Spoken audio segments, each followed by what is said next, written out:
On this episode, we're going to review what happened today on AEW Dark Elevation, but also I kept my word that I was going to review an event I was supposed to put on the last episode, create a pro for the Halloween Hausen that took place on the 15th of October. Also, I got ICW No Holds Bars with Deathmatch Circus Night 1 that took place on the 1st of October, and also a previous event from back in August 12th by West Coast Pro, which is Get In Where You Fit In. So, let's get started with another episode of Deleted Wrestle Zone.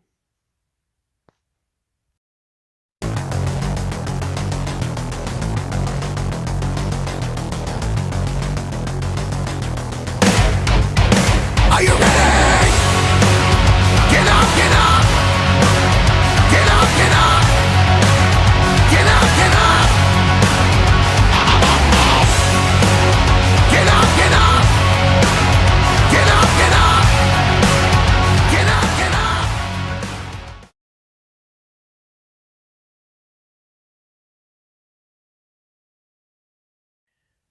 Welcome everybody to Deleted Wrestle Zone, all things that is pro wrestling with AEW, NXT, New Japan Pro Wrestling, Impact Wrestling, the National Wrestling Alliance, various promotions, wrestlers, matches, and championships.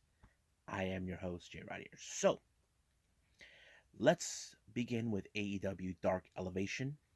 First match is women's tag team. We got Emi Sakura teaming up with the native beast Nyla Rose, accompanied by Vicky Guerrero and Lulu Pencil, taking on Ryo Mizunami, teaming up with Chris Statlander. Now, this was a very interesting tag team. The reason I say this, in recent times, I have noticed on Twitter, Emi Sakura saying that she is applying for the the Killer Queens. Basically, she wants to form an all women's faction.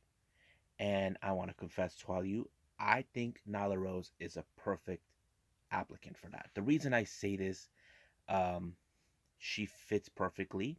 She's the native beast, and not to mention she did show up in Choco Pro Junkin USA, so that is something we can agree upon. But the match was in great. However, it was Nyla Rose who pulled off a swanton bomb on to Mizunami in order to make up the pinfall in order to win the match. So, Emi Sakura and Nyla Rose won this one.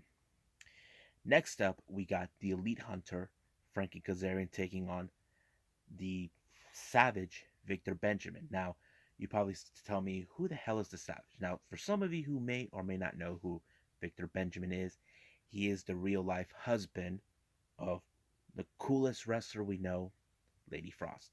Now, I have seen Victor Benjamin on several occasions on Warrior Wrestling or a few others.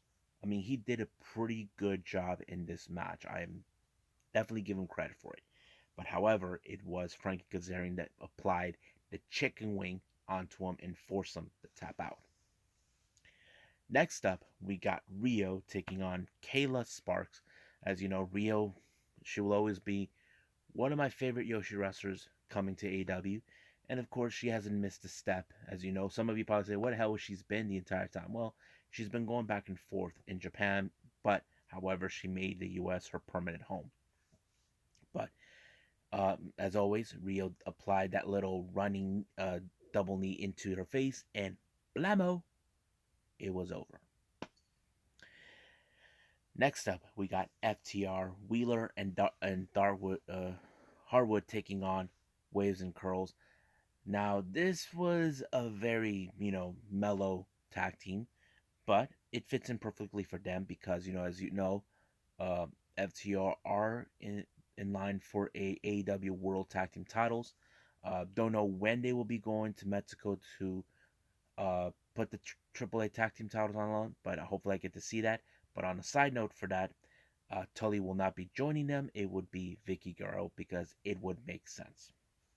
But however, it was FTR that pulled off the victory on Waves and Curls, and it was over the moment it was done.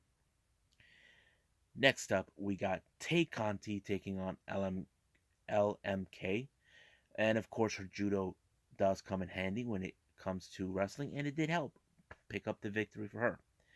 Now let's get to the main event, which was the fun one. Wheeler Yuta, Chuck Taylor, and of course, freshly squeezed Orange Cassidy taking on the Acclaim, Anthony Bowens, and Max Caster teaming up with Serpentico. This time they did not have, he wasn't with Luther. But what happened is, I have to say the part, Orange Cassidy really picked up the mic and said, "Yo, yo," and then later he said, and then when Caster tried to hurt him, he goes, "Word to your mother." But, however, I feel sorry for Serpentico. He basically thought he was not going to be used as a weapon. As you know, he has been the force of habit by Luther to be used as a weapon, but this time the Acclaim did that. They messed up. I wonder what Luther would say to that. You know, I'm like thinking he's probably going, "What are you thinking?" But I think the problem is Serpentico was better off with Luther. But however, it was Orange Cassidy with the orange punch to put away Serpentico for the 1, 2, 3. So basically, we got Yuta, Chuck, and Orange to pick up the victory. And then, of course, we saw the infamous hug. We got to give what the people what they want. So I'm excited for that. So next up for the AEW stuff, we got Dark. But right now, let's move on with Creative Pro Wrestling.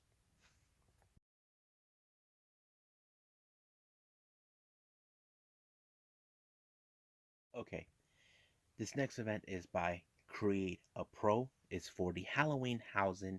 This took place on the 15th of October. Now, when I say Hausen, do you guys think I'm talking about Danhausen? Well, yes and no. Even though he wasn't the host. I mean, he should have been host, but he wasn't. So don't ask me why. I don't know, but it is a good show. But I want to put a note on this. There are some wrestlers I do not know. There are those I might have heard of. Maybe there aren't those, but stay with me.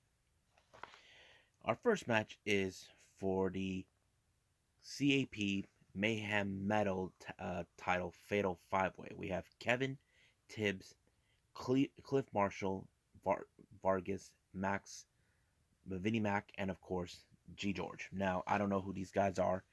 Originally, it was just supposed to be a regular 4-way, but G George, who was the champion, decided, you know what, I'm gonna insert myself and put my championship on the line, and that's what he did. It was like there was no need, but why not? But who would have thought that Jay George, who was going to win this one because he acts more like the bigger star in this promotion. And that's what he did. He pulled it off by pretending that he's the bigger star. Next up, we got women's action. We got Ariela Nix versus the Notorious Mimi. Now, this name I have heard before. She did appear in AEW Dark or Elevation. I don't know which one. But I have to say, Notorious Mimi was very impressive.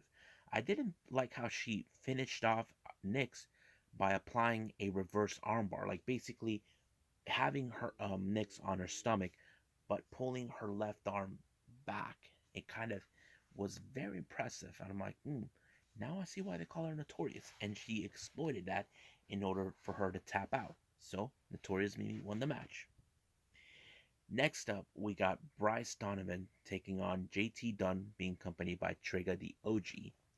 Now, in much of this match, you know when I mentioned that there's someone there by there, Bryce had to deal with Trigger, who in fact was interfering in the match, making sure that he causes the match. But there was a misfire by JT Dunn when he had the brass had a rounded chain around his knuckles and knocked out Trigger, and that gave Bryce Donovan the opportunity he needed to finish off JT Dunn in a power bomb, and boom, it was over right there. So I don't think JT Dunn realized that he screwed up himself. Our next match is for the CAP tag team titles between Phil and Perfect, consisted of Aaron Perfect and Philip Cardigan, taking on the champions, the Even Stevens, Steven Somerset, and Steven Azuri, who are the champions. Now, I wasn't too much hype on this one because I don't know who these guys were, but however, I think Phil and Perfect were a very interesting tag team, but when I look at Even Stevens, they act like a little bit more like too cool or too much. But it was okay. But however, it was the Even Stevens that won this match when they put away what's his name, Aaron Perfect. Our next match is a Halloween street fight. We got Carlo Vice taking on Bobby Orlando. Don't know who these two were, but it was a good match. It was a regular street fight. But however, it was Carlo Vice who took much of the advantage to win the match, and that's exactly what he did. Even though he adds a little bit of the cockiness, but that's who he is. Our next match is a Halloween costume rumble match. Now, I'm not gonna tell you how this match was. Everybody showed up in costumes. It doesn't if you're Batman, Spider-Man. I just saw guys dressed up like the Dudley Boys, Devon, Bubba, and of course we cannot forget Spike. Someone dressed up as Alan Snow. Like the whole list on. But this guy who won the match, I don't know who he is. His name is Ron Burgundy, um, played by Jay Klang. Uh, I don't know who he was, but like I said, I'm not too hyped with who this winner is, but it was okay. Then we got the next match: Evil Rip teaming up with Johnny Clash to take on Brian Myers, the most professional wrestler, who he teams up with. I'm very evil and very nice. That's right, Danhausen, and you know for a fact that those two will do anything. And I think I always will love is when Danhausen plays Tequila and dance to the song, and it was fun, I have to say. And of course, I know these two bumped in before, Myers and Hausen, and luckily for them, it was them that won, thanks to Brian Myers for being so professional. Now, our next match is a three-way for the CAP championship match. We have Eric James, the premier athlete Tony Nese, and of course the champion VSK. It was a good match. I have to say it was very impressive. But however, I did not expect Eric James to pick up the victory, but he did. He pulled a fast one in order to win the match, and it was very impressive. Now, what do I think about Create a Pro? It was interesting. It was good.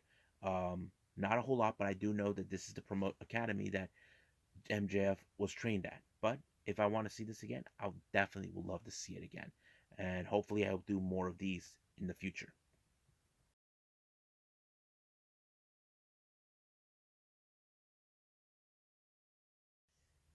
Okay, so we got ICW No Holds Barred. It's been a while since I did one. This is one of their latest events that took place early of October, on October 1st. So, the first match we have Brandon Kurt along with his wife, Casey Kurt. As you know, nobody likes these guys because they're a bunch of annoyance. So they called out for a challenger, and luckily for them, it's someone who everybody enjoys. I'm talking about the Death Samurai Akira. Now, one thing he tried to do, and I thought it was funny, and I thought it was very impressive, he was trying to hurt Casey. First attempt failed. Second, he tossed a flat screen TV in her face. That did not sit well for Brandon Kurt, but however, he was getting his ass handed to him by Akira. But it was so great. However, you do not count out the Death Samurai for nothing. When he finished off Brandon Kurt with the infamous Gotch style pile driver. Yes, a very effective move we have seen over time and time again. He took it a bit of it old school and it worked, and it did allow him to pick up the 1, 2, 3 and the dub right there.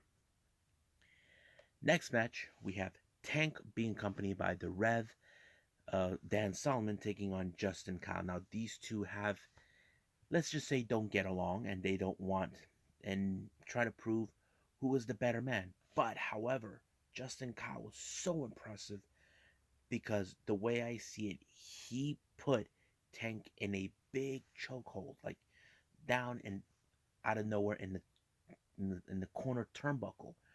But there was no response from Tank. So the ref made the call, and of course, Dan Wilson did not like that completely. So it happened. If there was no response, he wins automatically. Next up, we got, of course, is the Silver Tooth Satan, Acticus Cogar, taking on Jimmy Jacobs. Now, these two have come across on rare occasion if it's in other promotions such as GCW, but however, they took it to the max. They both bled out. Of course, it was Koger who picked up the victory on this one. Now, I want to reiterate something for all of you. Koger is currently not involved with 440. The reason is this: he's upset that Ricky Shane Taylor did not finish the job to take out Nick Gage. So basically, he does not represent, but I don't know what the others, because apparently 440 were there. Next up, we got Madman Pondo taking on um, Neil Diamond Cutter. Now, Diamond Cutter is Neil Diamond is such a good wrestler. He is such a fun guy, and I was surprised that he was able to take out a big dude like Pondo. But the way he put him out is with the cutter, and then putting him through a bunch of stuff on top of him to ensure that he stays down for good. And it was good, and he picked up the 1, 2, 3 right there. Next up, we got Jeff King taking on Dale Patrick. Great match, awesomeness, but it was Dale Patrick that put him in a leg submission and forced Jeff King to tap out. It was pretty good. Next up, we got 440 Eric Ryan versus Bobby, and teaming with Bobby Beverly, taking on the Rejects, consistent of John Wayne Murdoch and Satu Jin. Now, the reason this match was set, Eric Ryan challenged John Wayne Murdoch for the ICW American Deathmatch Championship, which John Wayne Murdoch agreed. But however, because of the quickness and teamwork that both these individuals have done over time, they somehow were able to pick up the victory one way or the other. Now, our main event is Mickey Knuckles taking on Sadika. Now, this match was so nuts. The reason I say this, Sadika won the match, but she didn't know when to quit. She was whacking her with a lot of the light tubes and all of that. And Justin Kyle came out to tell her, stop, it's over, you won. Now, Sadika was not happy that this man tried, but of course she obliged. But Mickey Knuckles said she wants another shot of Sadika to make her pay what she did. And of course, the promoter said he'll work on it and see what happens then. And I hope there's going to be like a part two between these two. That is something we sure could see, and it's going to be one hell of a match when that day comes. But right now, let's go to end the review with West Coast Pro.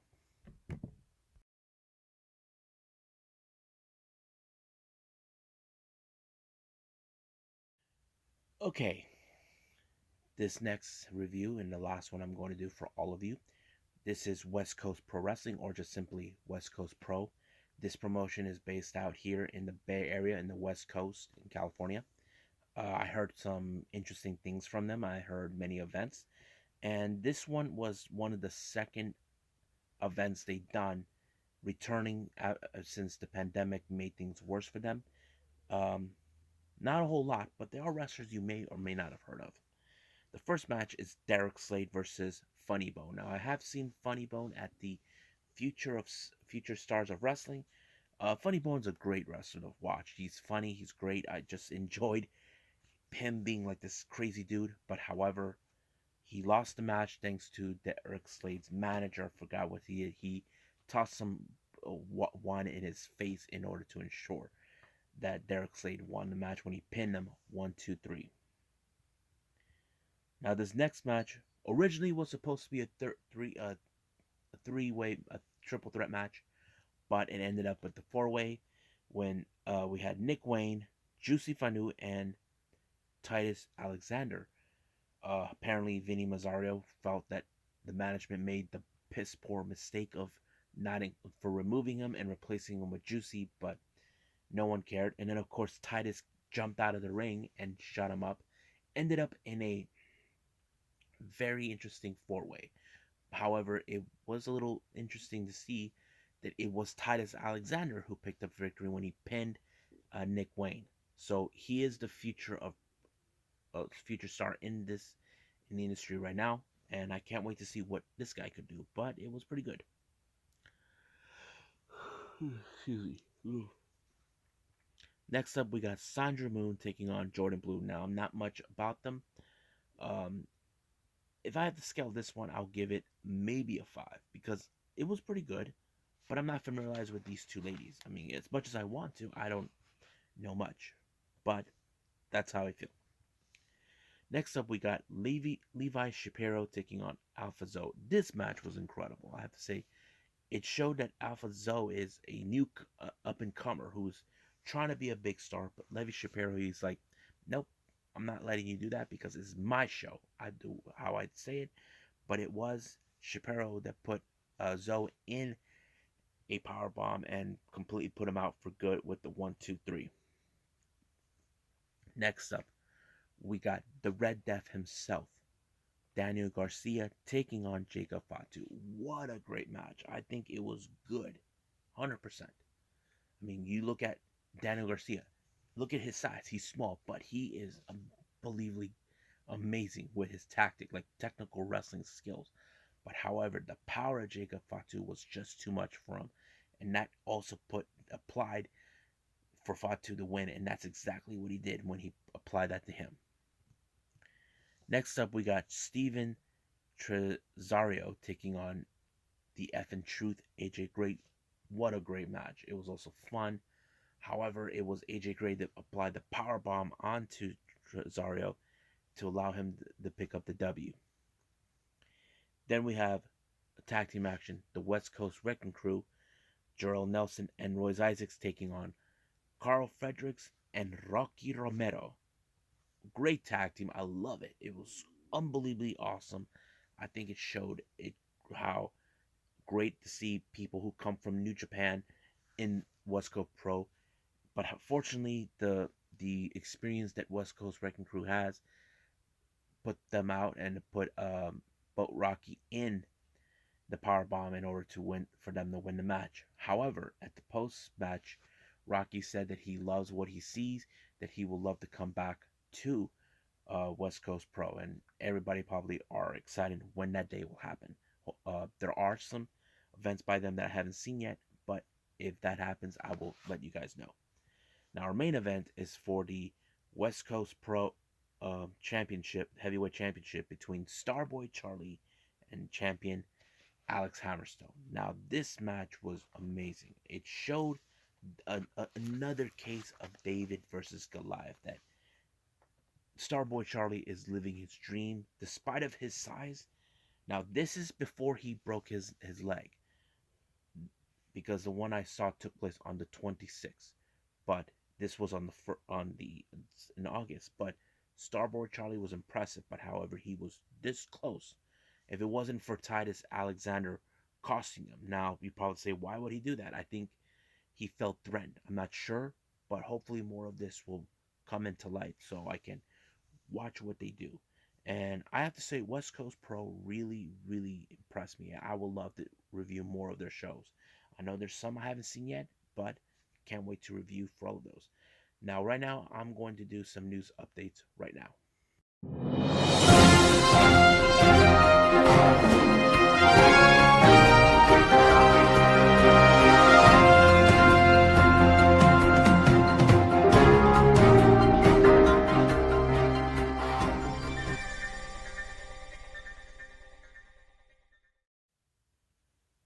Okay, here are some news updates for all of you.